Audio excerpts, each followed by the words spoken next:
আসসালামু আলাইকুম আপুরা ভাইয়ারা, সবাই কেমন আছেন? আমি এখন দই পাতার জন্য 1.5 কেজি দুধ নিয়েছি। 1.5 কেজি দুধকে আমি 1 কেজি বা 1.5 কেজি দুধ করব। ভালো করে জাল দিয়ে নিতে হবে। দুধটা যেন একটু ঘন হয় এবং একটু 1 চামচ বা 1.5 চামচ গুঁড়ো দুধ এর সাথে দিয়ে দিবেন এবং মিষ্টি যার যার পছন্দ মতো দিবেন। দেওয়ার পর ভালো করে জাল দিয়ে একদম দুধটাকে ঘন করে নেবেন। 1.5 কেজি দুধকে 1.5 কেজি বা 1 কেজি করে নেবেন। নেওয়ার পর ভালো করে জাল দিয়ে অনেকক্ষণ চুলার আঁচ একটু কমিয়ে ভালো করে জাল দিয়ে নেবেন। দেখবেন যে ইনশাল্লাহ দুধটা ঘনভাবে জাল দেওয়া হয়েছে। যখন জাল দেওয়া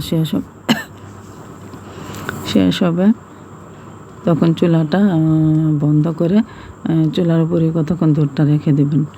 যখন কুসুম গরম হবে তখন দুধটাকে একটু নাড়াচাড়া দিয়ে তারপরে দইয়ের খাস 1 কাপ থেকে একটু কম হলেও হবে বা 1 কাপ দিলেও হবে। তারপর দইয়ের খাসটাকে ভালো করে ফেটে নিয়ে তারপরে দুধের সাথে ভালো করে মিক্স করে নিতে হবে। এমনভাবে মিক্স করতে হবে যেন ভালোভাবে মিশে যায়। তারপর দুধটাকে ভালো করে ছেঁকে নিয়ে মাটির মালসা বা মাটির পাতিল বা মাটির মালসার মধ্যে সুন্দর করে দুধটাকে কুসুম গরম থাকা অবস্থায় ঢেলে নিয়ে ভালো করে ঢাকনা দিয়ে পাতলা তোয়ালে দিয়ে 6-7 ঘন্টা রেখে দেবেন। রেখে দেওয়ার পর আমি এখন 6-7 ঘন্টা পর দুধটাকে দেখেন কি সুন্দর ভালোভাবে দই হয়ে গেছে এবং একদম শক্তভাবে হয়েছে। মাশাআল্লাহ, আলহামদুলিল্লাহ, অনেক সুন্দরভাবে দইটা বসে গিয়েছে। যদি দইটাকে উপরে করি তাহলেও পড়বে না। চামচ দিয়ে কেটে নিলে একদম চাক্কাভাবে খুলে আসবে। এই দইটা খেতে অনেক ভালো লাগবে, অনেক স্বাদ হয়। কারণ বাহিরেরটা কিনে গেলে আমরা দেখা যায় যে কেমিক্যাল থাকে, অনেক রাসায়নিক মিক্সড করা থাকে।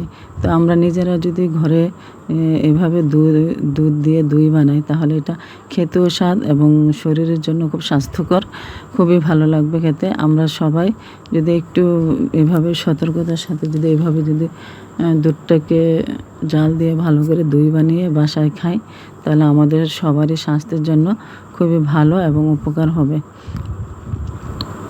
তো আপনারা চেষ্টা করলে ইনশাল্লাহ ঘরে বানিয়ে খেতে পারবেন। তো আপনারা সবাই এভাবে চেষ্টা করবেন আমার মতো করে ঘরে দই বানিয়ে নিতে। দইটা অনেক স্বাদ খেতে, অনেক স্বাদ।